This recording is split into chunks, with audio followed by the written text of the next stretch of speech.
자, 넘어가겠습니다. 이윤택 감독이 공개 사과한 날 성추행을 추가 폭로했다라고 하는데 이윤택 감독이 어제 기자회견을 열어서 그동안 저에게 피해를 입은 당사자들에게 진심으로 사죄한다. 저의 죄에 대해서는 법적 책임을 포함해 그 어떤 벌도 달게 받겠다.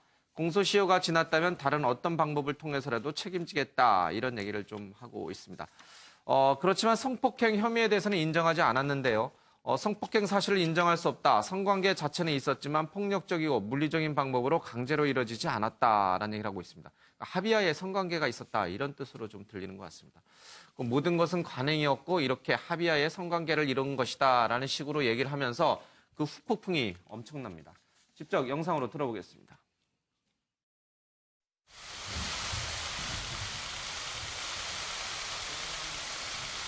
제게 피해를 입은 당사자분들에게 진심으로 사죄드립니다. 정말 부끄럽고 참담합니다. 제 죄에 대해서 법적 책임을 포함하여 그 어떤 벌도 달게 받겠습니다. 이게 나쁜 죄인지 모르고 저질렀을 수도 있고 어떨 때는 죄의식을 가지면서도 제 더러운 욕망을 억제하지 못해서 생겼을 수도 있습니다. 지금 성추행뿐만 아니라 성폭행 피해를 받았다는 분들 제보들이 계속 들어오는데 성폭행도 인정하시는 겁니까? 인정할 수 없습니다. 성폭행은 아닙니다. 아예 행위 자체를 부인하시는 거예요? 그렇지 않습니다. 행위 자체는 있었는데 성폭행은 아니었다. 네. 합의했습니까? 강제했습니까? 강제가 아니었습니다. 네. 당사자에게 사죄를 하고 법적 절차에 따라서 성실하게 경찰 수사에 임하겠습니다.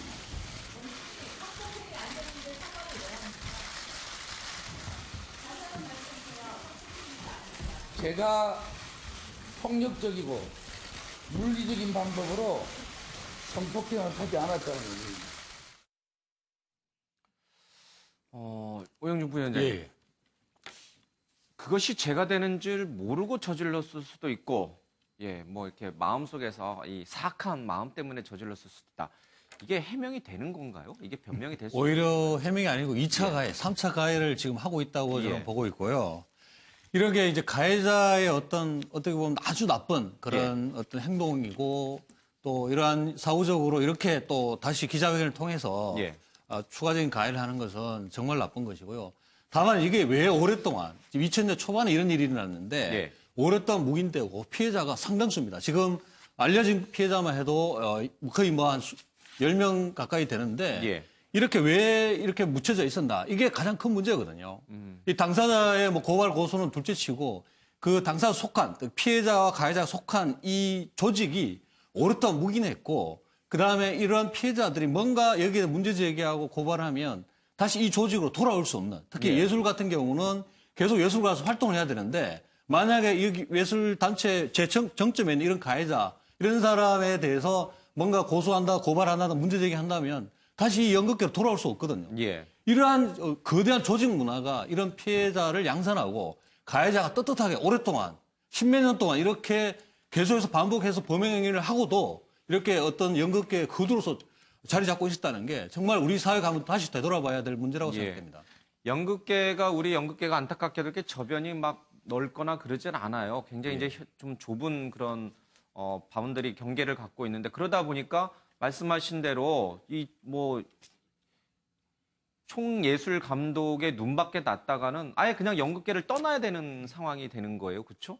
그런 어떤 권력 관계가 유지되는 상황에서 글쎄요. 본인은 뭐 합의하에 한 것이고 또 동의를 얻었다라고 하지만 그 피해 당사자 입장에서 보면 그 연극계를 떠날 수 없어서 그 권력에 맞설 수가 없어서 피해를 입은 거잖아요. 그러니까 왜 연극하시는 분이 시선을 자기중심적으로 할까? 왜 상대방 입장에서 이 문제를 바라보는 그런 능력을 분명히 갖췄을 텐데 왜 그렇게 어제 상황을 설명하지 못했을까? 좀 그런 부분에 대해서 굉장히 안타깝습니다. 네, 저는 근데 이 사태를 연극계 전체라기보다는 우리 사회 각 분야의 어느 분야에서고 아주 악질적이라 할까 그 사회에서 비판받고 소외돼야 예. 될 정도의 그러한 사람들이 존재하는 거죠. 예. 그래 이제 지금 바로 이러한 수준의 사람이 연극계의 그 대표격으로 있었기 때문에 연극계 전체가 예. 비판받는 이러한 것은 그렇게 바람직하다고 생각 안 하는데요. 예. 이제 이 정도가 이제 저는 개인적으로 이 문화예술 쪽을 좋아하기 때문에 예. 그 외국에 관해서도 많이 정보를 항상 이렇게 듣고 있는데 좀 너무 상상 이외에 어떤 조폭이라든지 범죄 집단에서나 있을 수 있는 그러한 정도의 일들이 벌어졌는데 예. 이것이 이제 그 개인의 이제 문제가 하나 있고 그 다음에 구조적인 문제 우리가 이제 어떤 지위나 상층부에서 말이죠 그걸 이용해서 그 하층부나 혹은 상하 관계에 있는 사람들을 갖다가 착취하고 인권을 유린하는 그러한 차원의 문제가 있기 때문에 이제 이러한 것들을 계기로 개인의 잘못도 단죄돼야 되지만 우리 사회가 좀 더 맑고 밝게 모든 분야의 모든 기구에서 이러한 투명한 운동들이 일어나고 하는 것은 저는 상당히 바람직한 일이라고 생각합니다. 이번 기회에 이러한 걸 다 좀 청산해서 적폐청산이라는 이름이 됐든 사회 밝게 하기 운동이라는 그러한 타이틀이 어떻든 하여튼 좀 우리 사회가 우리 수준에 맞는 식으로 좀 바뀌어야 되겠습니다. 예. 한 피해 여성은 이 이윤택 감독이 마치 교주 같았다 이런 얘기를 좀 해요. 이윤택 감독도 어제 기자회견에서 그런 얘기를 했죠. 이게 성추행인지를 모르고, 그러니까 이게 문제가 되는 것, 죄가 되는 줄 모르고 했을 수 있다 이런 표현을 썼는데 어떻게 그럴 수가 있을까? 그러니까 안마를 하게끔 시키는데 그게 죄가 되는 줄 몰랐다, 성희롱이 되는 줄 몰랐다? 상식적으로 이해가 되나요? 이해 안 되죠. 비겁한 변명이라고 저는 생각합니다. 그런 식으로 행동을 하고 그걸 정당화시켰잖아요. 그게 한두 번도 아니었고요. 그다음에 본인이 속해 있던 극단의 많은 배우들을 그런 식으로 해서 성추행을 했는데 그때마다 그 극단에 있는 사람들이 항의했어요. 문제가 있다. 이러지 마세요. 이러면 안 됩니다. 그 항의를 듣고도 그걸 멈추지 못하고 계속했단 말이죠. 그러면 처음에 한두 번은 또 그렇다고 칩시다. 만약에 본인이 얘기했던 것처럼 모르고 했다면 여성들이 그 얘기를 하면서 이건 아닙니다. 이렇게 하면 안 됩니다. 성추행입니다. 얘기했다고 하면 거기서 멈춰야 되는 거 아니에요? 그럼에도 불구하고 지속적으로 계속했다고 하면 이거는 분명히 본인이 인지하고 있는 상태에서 했다고밖에 볼 수 없는 것이고요. 저런 행동을 정당화시키기 위해서 관행적으로 이루어졌다 이런 말을 하는 것을 도저히 저는 이해가 안 됩니다. 이게 어떻게 관행입니까? 저 피해 여성들 가운데 일부는 이 부분에 대해서 문제 제기를 했지만 그 문제 제기한 것이 이윤택 감독이 갖고 있는 권력의 힘에 눌려서 공론화가 못 됐어요. 그래서 연극계에서는 결국 터질 게 터졌다. 그러니까 만연해 있었다는 거예요. 누구나 알고 있었던 거지만 쉬쉬하고 있던 것이 이제 터졌다라는 것이에요. 그렇죠. 지금 이번에 이윤택 감독 관련해서 문제가 터지고 나서 저 사람이 운영하는 밀양 연극촌의 촌장도 지금 문제가 되고 있잖아요. 그러니까 숨겨져 있는 수없이 많은 오랫동안 이루어져 왔던 성추행, 성폭행들이 이제 하나 둘씩 미투 운동을 통해 드러나게 되는 거죠. 그리고 저는요. 본인이 사랑했다고 얘기하고 나이 엄청나게 어린 그 당시에 고등학생이었어요. 본인이 성폭행을 했던 사람을. 그런데 본인은 그때는 사랑했다고 부모님 찾아서 항의했거든요. 사랑했기 때문에 했다고요? 저는요. 그러면서 뭐라고 그러냐면요. 폭행이나 강압적인 어떤 행위를 하지 않았다고 그래요. 저는 이렇게 생각해 봐야 돼요. 고등학생, 여학생을 앉혀놓고 강압이라고 하는 것이요. 폭력을 행사하는 게 아니라 권위를 가지고 압박해서 압력을 가하는 것도 위계에 의한 성폭행입니다. 그 부분을 이해 못했다는 건 저는 이해가 안 돼요. 그런 방식으로 하면서 본인은 강제적으로 성추행을 한 적이 없다라고 얘기하는 것은요. 피해자 입장에서 얼마나 두렵고 떨렸겠습니까? 거기서 본인 연극계에서 완전히 없어질 수도 있는 상황에서 강압에 의해서 위기에 의해서 그런 일을 당했다고 하면 그것도 명백한 성폭행인데 그런 얘기를 전혀 다른 말로 덮는 저런 모습을 보면서 저 사람이 진정으로 반성하고 있는지 정말 의문이 드는 그런 기자회견이었습니다. 고은 시인도 마찬가지고요. 이윤택 감독도 그렇습니다. 문화예술계의 거목들이 하기에는 글쎄요. 너무나 이해가 안 되는 그런 행동들이 많이 있습니다. 죗값을 달게 받겠다고 했는데 이 공소시효나 여러 가지 이제 문제가 있을 수 있을 것 같아요. 어떻게 되나요? 그러니까 어제 그 기자회견에서의 평가는 이거 뭐 사법처리 공소시효가 다 지났기 때문에 법적인 처벌을 받겠다까지 그렇게 말을 한 건 아니냐 이런 비판이 나오고 있고 본인의 뭐 유체이탈 합법이다 이렇게까지 나오고 있는데요. 성범죄 같은 경우에는 공소시효가 10년 정도 됩니다. 대부분 10년 정도 되는데 아마 지금 계속해서 18년 동안 계속됐다면 역순으로 해서 10년 전 것까지는 처벌 대상이 가능할 것으로 보입니다만 지금 이 이윤택 감독의 변명이라는 것은 성관계는 있었는데 강제로 한 것은 아니다라는 식의 변명을 하고 있어요. 그런데 이거는 주로 성범죄 피고인들이 하는 그런 변명 중에 하나거든요. 특히 이 사건 같은 경우에는 어떤 그 해당 여성들이 뭐 연인 관계라고 할 수도 없는 것이고요.